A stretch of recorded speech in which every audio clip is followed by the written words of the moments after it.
നമ്മുടെ ഗവൺമെന്റ്. നമ്മുടെ ഗവൺമെന്റ് എന്ന് ഉദ്ദേശിക്കുന്നത് ഇന്ത്യ രാജ്യത്തിലെ ഗവൺമെന്റ്. ഇന്ത്യയുടെ ഗവൺമെന്റ് ഏത് തരത്തിലുള്ളതെന്ന് എല്ലാവർക്കും അറിയാമോ? ഇന്ത്യ ഒരു ജനാധിപത്യ രാജ്യമാണ്. അപ്പോൾ ജനാധിപത്യ ഗവൺമെന്റാണ് ഇന്ത്യ നിലകൊള്ളുന്നത്. ഏതൊരു ജനാധിപത്യ രാജ്യത്തിന്റെ ഗവൺമെന്റിനെ 3 ഘടകങ്ങളായിട്ട് തരംതിരിച്ചിട്ടുണ്ട്.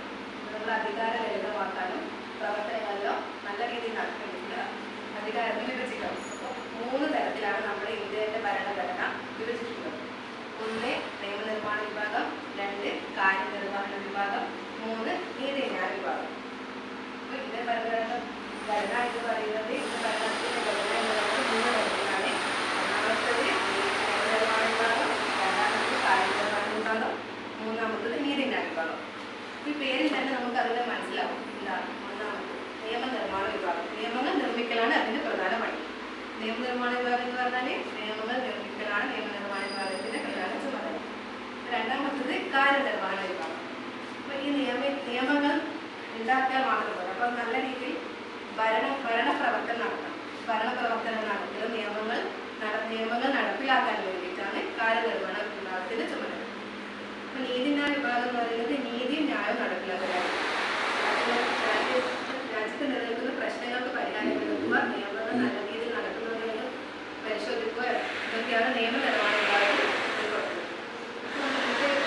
നീതിന്യായ വിഭാഗത്തിൽ ഉൾപ്പെടുന്നത് നീതിയാണ് നിയമനിർമ്മാണ വിഭാഗം. നമ്മൾ പറഞ്ഞ നിയമങ്ങൾ നിർമ്മിക്കലാണ് നിയമനിർമ്മാണ വിഭാഗത്തിന്റെ ചുമതല.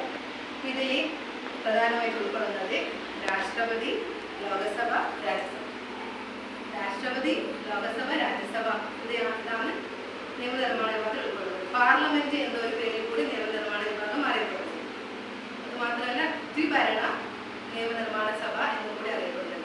ദ്വിമണ്ഡലം, അതിൽ നമുക്ക് മനസ്സിലാവും 2 സഭകൾ ഉള്ളതാണ്. രാജ്യസഭ, ലോകസഭ എന്ന 2 സഭകൾ ഉൾപ്പെടുന്നതിന് അതിന് ദ്വിമണ്ഡല നിയമനിർമ്മാണ സഭ എന്നുകൂടി പറയുന്നത്. നിയമനിർമ്മാണ സഭ മനസ്സിലായപ്പോൾ രണ്ടാമത്തത് കാര്യനിർവഹണ വിഭാഗം.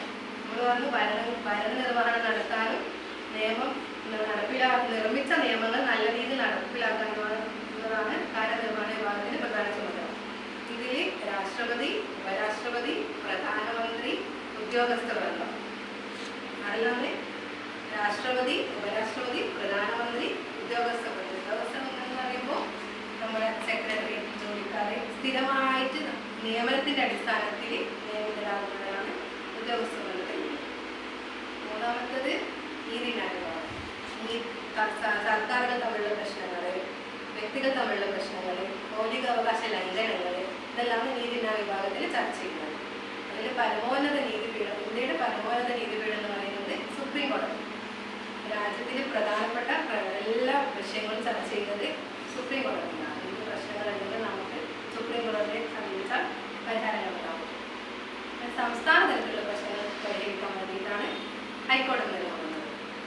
ഇതിന് സബ് കോടതിയുണ്ട്, മുനിസിപ്പൽ കോടതിയുണ്ട്, മജിസ്ട്രേറ്റ് കോടതിയുണ്ട്. താലൂക്ക് അടിസ്ഥാനത്തിലുള്ള പ്രശ്നങ്ങൾ, പഞ്ചായത്ത് അടിസ്ഥാനത്തിലുള്ള പ്രശ്നങ്ങളൊക്കെ പരിഹരിക്കാനാണ് കോടതികൾ നിലകൊള്ളുന്നത്. ഈ പാഠഭാഗത്ത് പഠിച്ച 3 ഘടനകൾ